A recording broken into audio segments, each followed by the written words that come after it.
For Gus, looking back at this repeat here, you guys have 14 guys coming back from last year. They have 16. How much do you expect that familiarity to affect the series, if at all, here?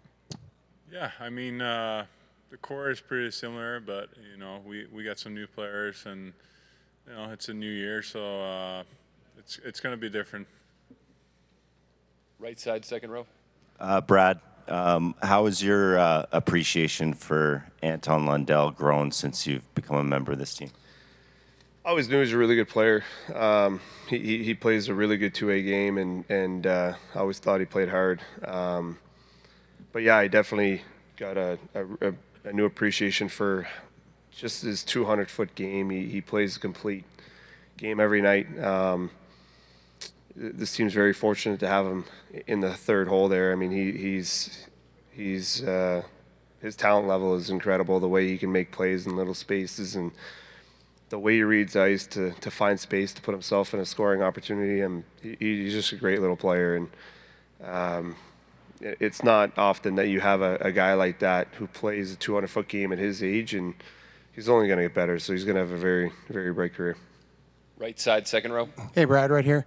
I'm sorry if you were asked this before, but in the category of It's a Small World, your father played with Evander Kane's father in Nova Scotia. Just wondering if you knew that, and I was wondering if how similar a player he was to you, your dad. I did know that. Yeah, it's something we talked about. I think it came up at when Kane was at the World Juniors, and we were watching, and he kind of filled me in that they had played together, and I knew. I heard a lot of stories about my dad growing up. He played like I did. He was a lot tougher. He was very tough growing up and played a very hard game. But yeah, I definitely knew about that. Left side, third row. Yeah, for both you guys. Gus, you've been around Coach Maurice for 3 years now. Brad, you've been around for a few months. Just curious, if you guys were introducing or explaining who Paul Maurice is to someone for the first time, how would you describe Paul Maurice?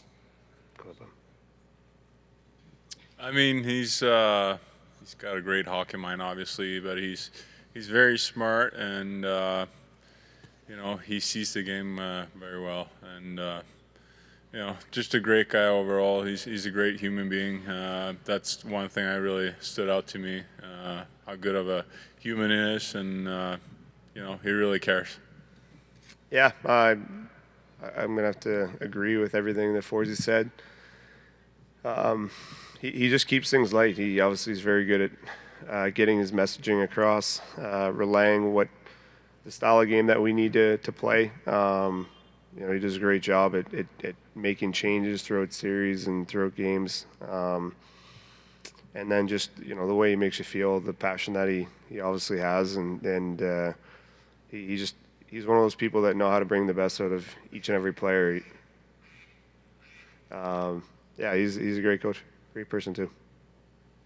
Front right. Gustav, I know you face tough matchups no matter who you're going up against, but I'm wondering how much more challenging is it when it's Connor McDavid?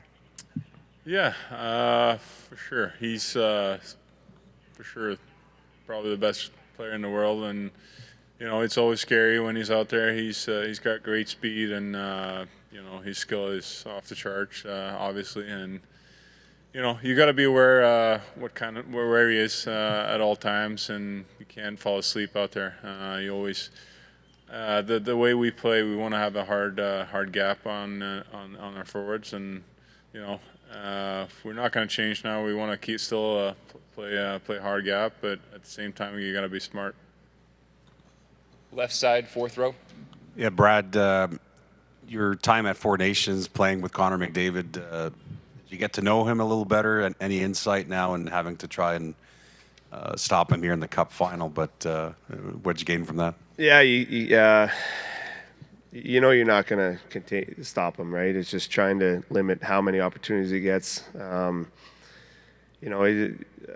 Obviously, when you get to watch a player like that up close and see the little things that he does that make him so special, it was incredible to see the way that he obviously, he's gifted and talented, but to see his work ethic and how hard he competes and his determination, he's the best player in the world for a reason.